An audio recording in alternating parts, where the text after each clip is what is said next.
Welcome to the deep dive. This is where we dig into the sources, pull out those key bits of information, and basically give you a fast track to getting up to speed. Today we're jumping into something that might sound, well, pretty specific. But trust me, it's fundamental to so much of our modern world, our industries. We're looking at the global solvent-borne coating additive market. Now I know, sounds a bit niche, right? But think about it, that tough paint on your car, the finish on industrial machines, protective coatings on buildings. Many of those rely on these traditional high-performance solvent-borne coatings. The solvent is the carrier, and the additives, they're the secret ingredients. They tweak everything: durability, shine, anti-corrosion, you name it.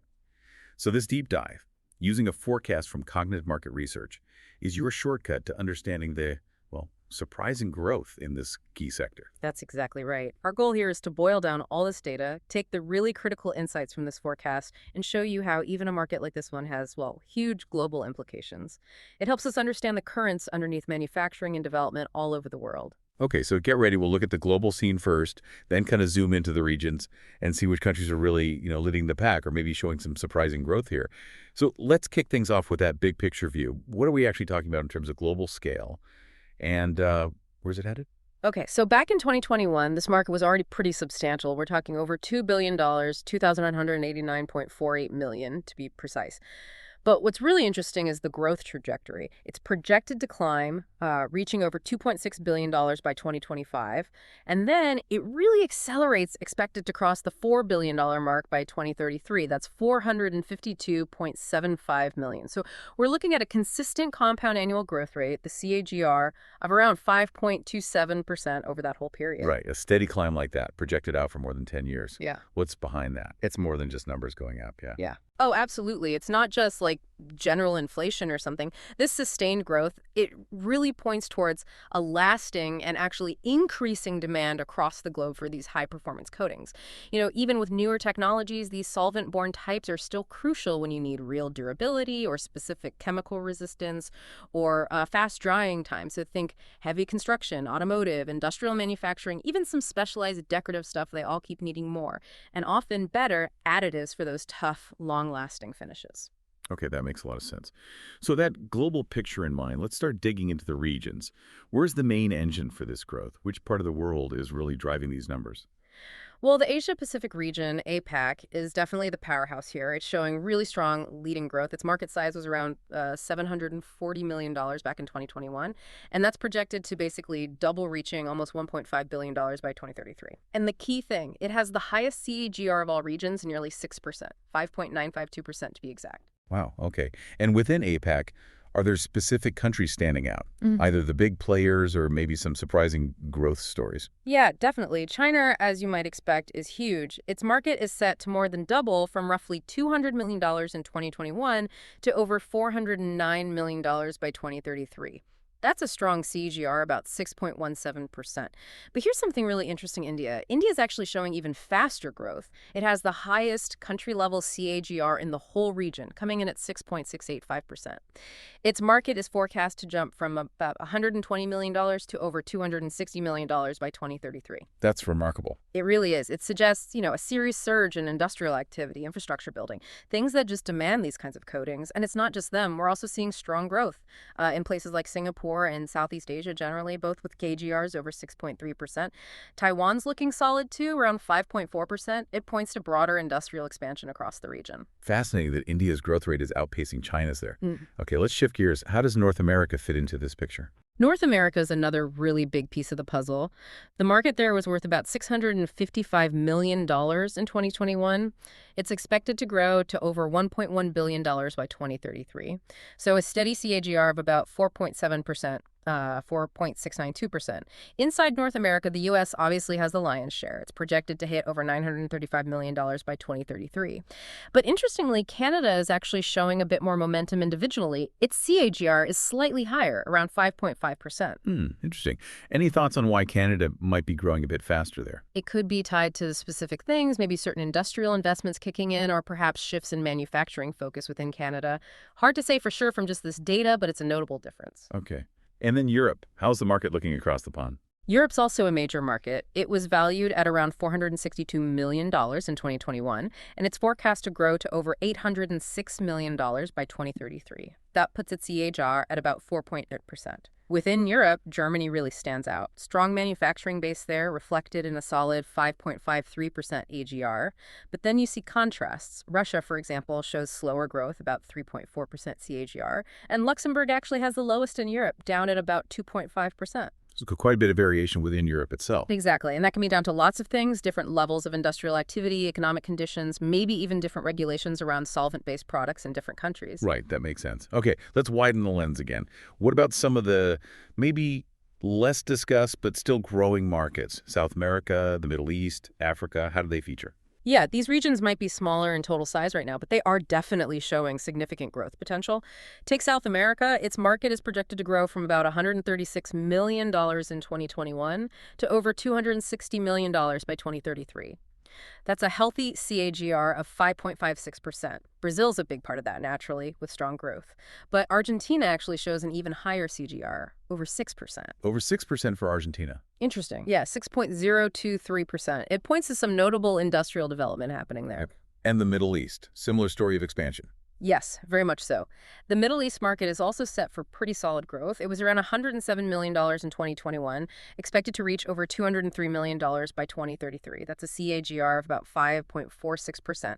And within the region, the UAE is the standout performer. It has the highest CAGR there at 6.18%, likely driven by, all those large-scale construction and infrastructure projects we often see in the region. Makes sense. And finally, let's complete the world tour Africa. What's the outlook there? Africa is showing consistent progress, too, growing from nearly $90 million in 2021 up to almost $170 million by 2033. The overall CAGR for the continent is around 4.9%.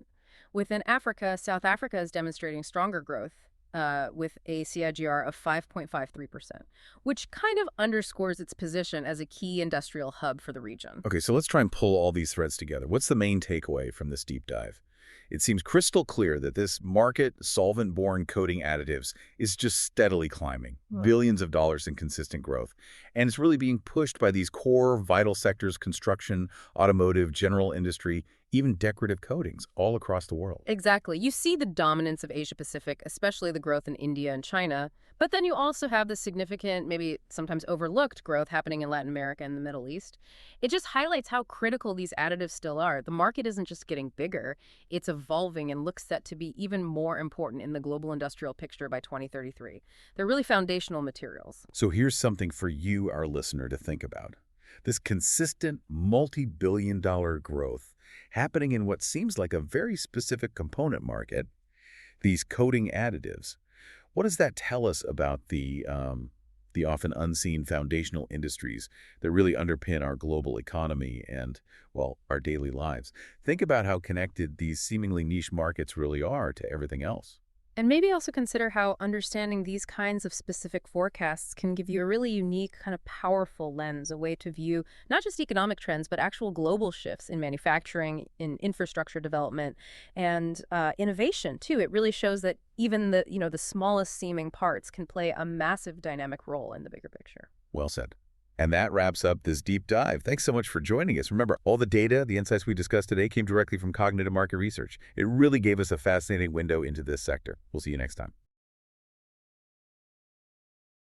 Welcome back to the deep dive. So today we're pulling back the curtain on a market that, well, it might sound pretty technical at first glance. Right, the solvent-borne coating additive market. Exactly. But trust me, this is kind of a hidden world. It's full of these tiny but really mighty ingredients. The ones that give everyday objects their superpowers, you could say. Like making the paint on your car gleam for years, or, protecting the bridges you drive across from rust and corrosion. Or ensuring heavy industrial machinery can actually withstand the elements. It's serious stuff. Absolutely. So our mission here is really to extract the core insights, get a handle on the pressures, and the innovations shaping this whole sector. And grasp why it matters, really, why it's so important to modern industry. Right. It's this fascinating push-pull, isn't it, between needing extreme performance and that urgent call for environmental responsibility. Okay, let's unpack this. What's fascinating here is that we're not just talking about chemicals sitting in a beaker somewhere. No, not at all. We're talking about the fundamental properties that let materials perform, under the most extreme conditions imaginable. Understanding the dynamics of these additives It really helps us appreciate the sheer complexity behind making things last Making them resilient, yeah. and maintaining those crucial assets that, well, underpin our modern world. It's foundational. Absolutely. Yeah. So here's the plan. We'll start by digging into what makes these additives so essential in certain applications. Why people keep using them despite the pressures. Exactly.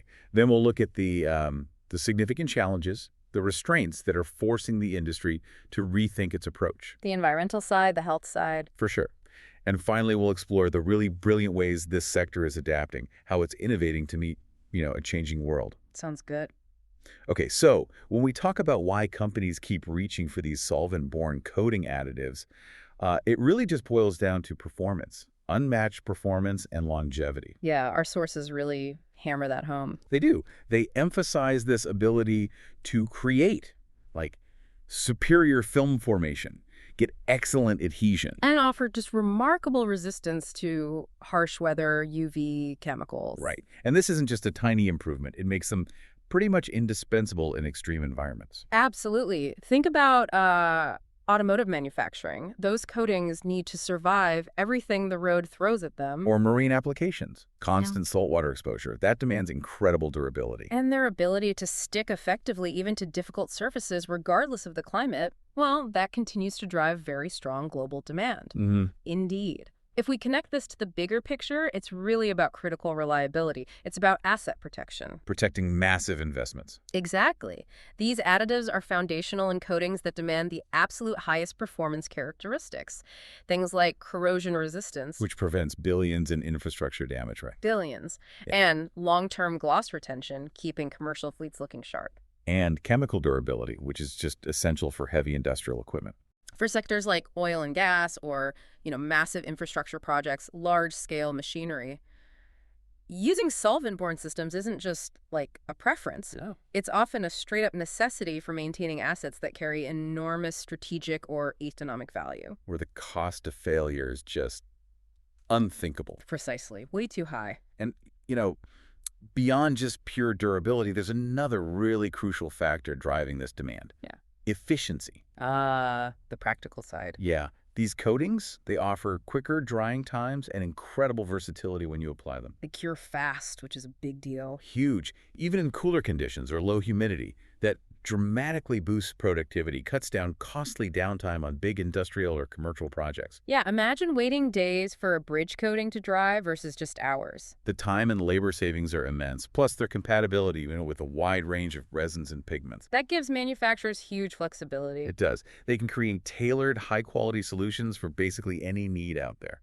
But, okay, despite all these really powerful advantages, there's a growing shadow over their use, wouldn't you say? Definitely. A big one. This market is absolutely confronted by several significant challenges. Probably the most pressing is coming from environmental regulations, VOC emissions. Right, the VOCs, volatile organic compounds. Exactly. To be clear, these are chemicals that, well, they evaporate into the air when you apply the coating and as it cures. And that's bad because... Because they react with other pollutants, things like nitrogen oxides in the presence of sunlight, to form ground-level ozone. Which is basically smog. Right, a key component of smog. And it contributes to respiratory problems, asthma, things like that. So governments everywhere are enforcing much tighter restrictions. Putting immense pressure on industries. Yeah, to drastically cut their reliance on these systems, to move towards more sustainable, low-emission alternatives. And it's not just the wider environment, is it? It's also about the immediate health and safety for the people actually handling these coatings. That's a major concern, too. Workers applying them can be exposed to potentially harmful fumes. Plus, the flammability risks, right?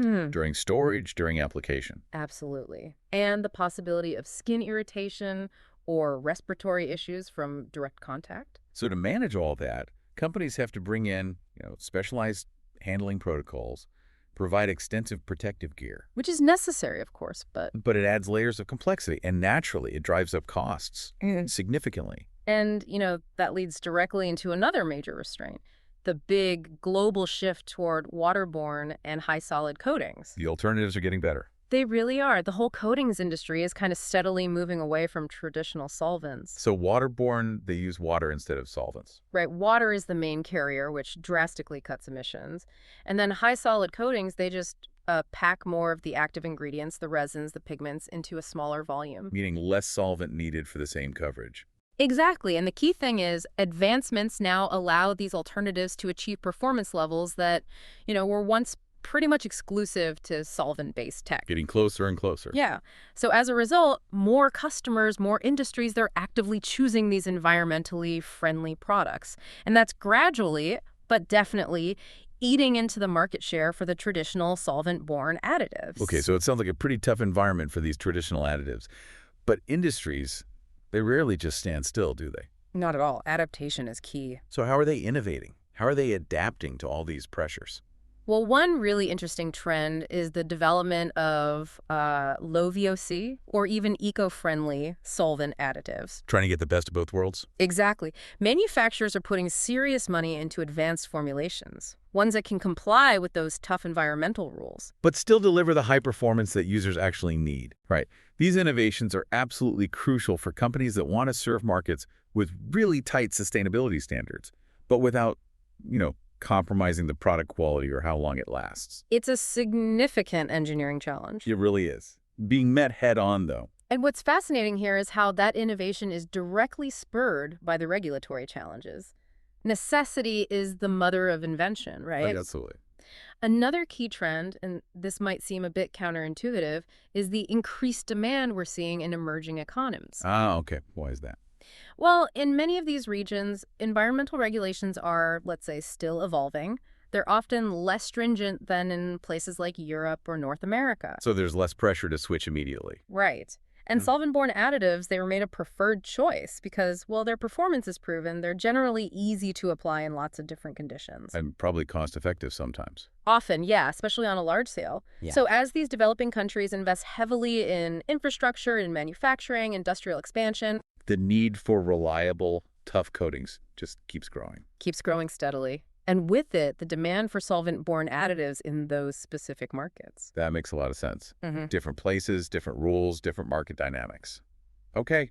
And finally, any other big trends?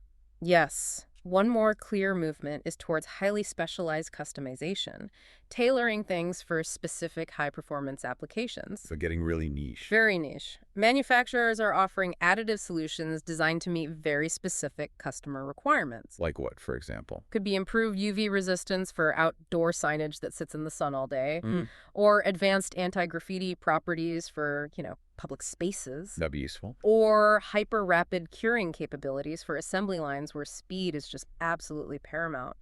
This level of customization, it helps businesses stand out in a crowded market. And deliver really specialized solutions for everything from architecture to automotive to other industries. Yeah, it's like precision engineering, but right down at the chemical level, tailoring the additive package perfectly. Okay, so to kind of wrap up this deep dive then, we've really explored this core tension, haven't we? Within the solvent-borne coating additive market. You've got the powerful performance, the incredible utility of these additives on one side. And then pitted against that, Yeah. the increasing environmental and health pressures they face. It's a really dynamic space, constantly responding to both that sort of unyielding demand for high performance. And the global call for more sustainability. It's a balancing act. Definitely. And if we connect this to the bigger picture, the evolution of this market isn't just about, some niche chemical sector. It's really a microcosm of industrial sustainability and technological progress overall. A smaller story reflecting a bigger shift. Exactly. The shift towards greener solutions, it's not just about following regulations anymore. It's becoming a global industrial imperative. And that pressure is what pushes innovation, redefining what's even possible in material science and manufacturing. Right. It really highlights that even in what might seem like conventional industries, that drive for improvement, it's constant and it's actually quite profound. So what does this all mean for you listening? Well, maybe next time you see a freshly painted car gleaming, or you walk across a bridge, or even just look at a piece of heavy machinery, perhaps just ponder for a second the unseen complexity, the ongoing evolution of the materials that protect them. Yeah. How do we keep balancing that demand for ultimate performance, longevity, durability, speed? With our growing environmental responsibility, it's a huge question. It is, and it's a question industries all around the world are continuously adapting to answer. It's happening in places you might never expect, right down to those tiny, tiny additives that give coatings their superpowers.